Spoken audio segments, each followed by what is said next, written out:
आज जिस दुनिया में हम जी रहे हैं, इसके बारे में कहा जाता है हम पोस्ट ट्रूथ वर्ल्ड में जी रहे हैं।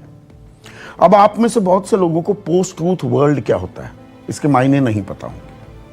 आसान भाषा में पोस्ट ट्रूथ दुनिया वो होती है जहां पर साक्ष्य तथ्यों के आधार पर आप अपना मन, अपना मानस नहीं बनाते हैं।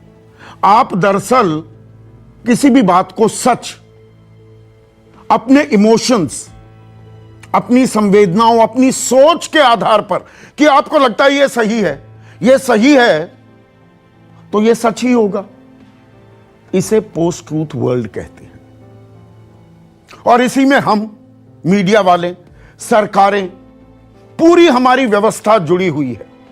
भरमार है इंफॉर्मेशन की आज की दुनिया में। ये व्हाट्सएप यूनिवर्सिटी, हर कोई प्रोफेसर बना बैठा है ना। रोज बरोज, घंटे दर घंटे, मिनट पर मिनट, सेकंड पर सेकंड कुछ ना कुछ नई जानकारी आती रहती है और ये हमारे मन को बना देती है। सच क्या है, झूठ क्या है, भ्रम क्या है, फेक क्या है, इसका फर्क करना हम भूल गए। सुप्रीम कोर्ट के मौजूदा जस्टिस DY चंद्रचूड़ ने एक बहुत ही अहम लेक्चर दिया, बहुत ही अहम। और जस्टिस चंद्रचूड़ क्या कहते हैं कि पब्लिक इंटेलेक्चुअल्स, जो बुद्धिजीवी हैं समाज के, उनका दायित्व बनता है, उनका फर्ज बनता है कि they expose the lies of the state. सरकार और सरकारें तमाम दुनिया में जो झूठ भ्रम फैलाती हैं, उसका पर्दाफाश करना चाहिए। यह सुप्रीम कोर्ट के जज कह रहे हैं कि हमें जो सरकार बातें बताती है उस बाबत सजग, होशियार रहने की जरूरत है। Falsehoods, fake narratives and fake news लगातार परोसी जाती है। भाई आपने देखा ना, अभी हाल ही में दूसरी लहर के दौरान ऑक्सीजन की कितनी किल्लत हुई। आप सबके घरों में, आपके जानने वालों में किसी ना किसी को ऑक्सीजन की किल्लत से जूझना पड़ा होगा। जयपुर गोल्डन अस्पताल में ऑक्सीजन की सप्लाई बंद हो जाने से 25 लोगों की मौत की खबर आज भी परिजनों के जहन में गूंज रही है। गंगाराम अस्पताल में भी 25 लोगों के ऑक्सीजन की कमी से मरने की खबर आई। लेकिन सदन के पटल पर सरकार क्या लिखित जवाब देती है कि देश में ऑक्सीजन की कमी से एक भी मौत नहीं हुई। अब दरअसल सरकार गलत नहीं कह रही है, क्योंकि ICMR ने जो डेटा बनाने का जो फॉर्म सारे राज्यों को जारी किया कि भाई पता लगाइए कैसे कैसे मौत हुई, उसमें ऑक्सीजन की कमी कोई कॉलम ही नहीं था। कॉलम नहीं था तो किसी ने भरा नहीं तो आंकड़ा 0 आया। जबकि हकीकत आप भी जानते हैं, मैं भी जानता हूं और सरकार भी जानती है। वो ये कहते हैं कि totalitarian governments are known for the constant reliance on falsehoods to consolidate power. सरकार आपको कुछ आंकड़े देगी, उसको सत्ता पर अपनी पकड़ मजबूत करनी है, लेकिन उन आंकड़ों में सच क्या है और प्रोपेगेंडा क्या है, ये तो हमें पता लगाना होगा ना। चंद ज्ञात घटनाओं को ही जोड़ दीजिए तो ऑक्सीजन की कमी से मरने वालों की संख्या 178 से अधिक हो जाती है। यही नहीं, समय पर ऑक्सीजन सिलेंडर ना मिलने से कितने लोग मरे, इसका कोई हिसाब नहीं होगा।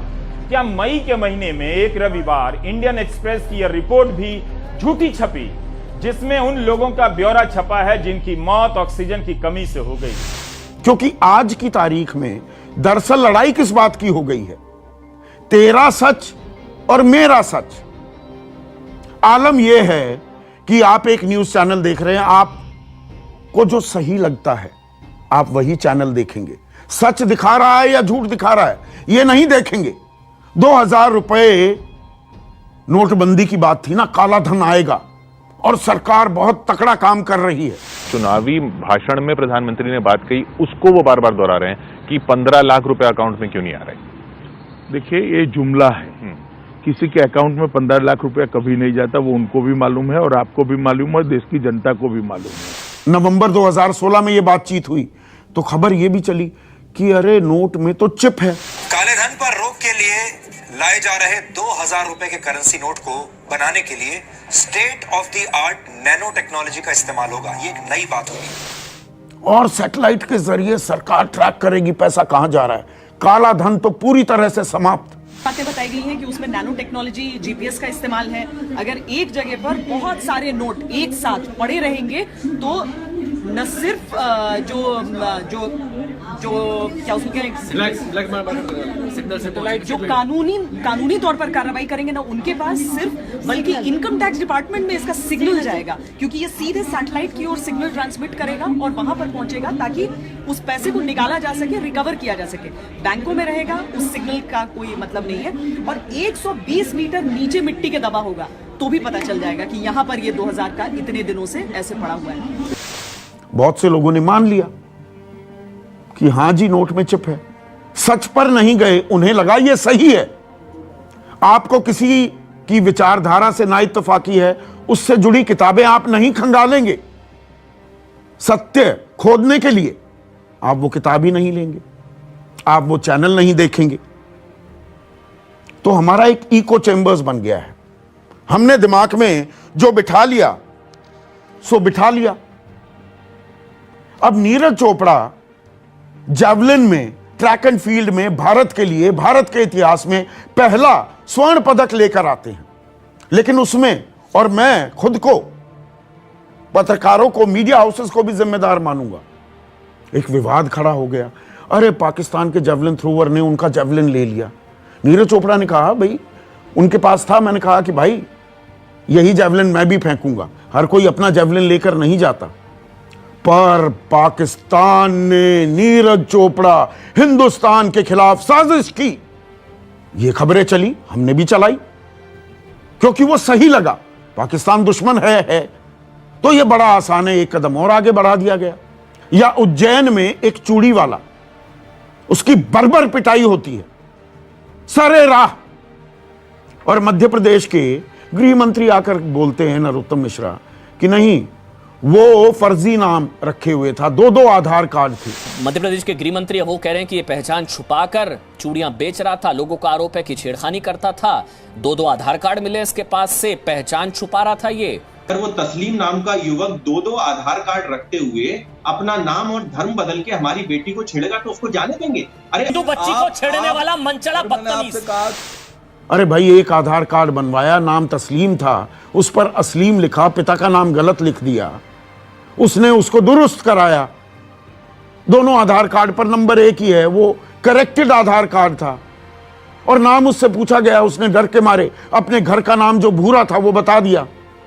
पर लव जिहाद का भी जमाना है, तो ये बात सही लगी कि अरे ये मुसलमान है, ये हमारी लड़कियों को बरगलाते हैं, ये लव जिहाद करते हैं। सवाल ये नहीं है कि लव जिहाद है या नहीं है, ये सवाल ही नहीं है। हम कहते हैं कि लव जिहाद था और है। हम लव जिहाद पर देश भर में बहस छेड़ देंगे, इस पर जन आंदोलन खड़ा कर देंगे। आजकल कोई भी चीज हो, कोई सत्य उजागर किया जाए तो पलटकर सीधा, अरे 10 साल पहले क्या हुआ था, 20 साल पहले क्या हुआ था, उस बारे में क्यों नहीं बोलते, इस बलात्कार पर इतना क्यों चिल्ला रहे हो, उधर बलात्कार हुआ था तो क्यों सवाल नहीं उठाए, यहां हिंसा हुई तो क्यों बोल रहे हो, बंगाल में हिंसा होती थी तब क्यों नहीं आप कुछ बोले। यह भी शुरू हो गया है।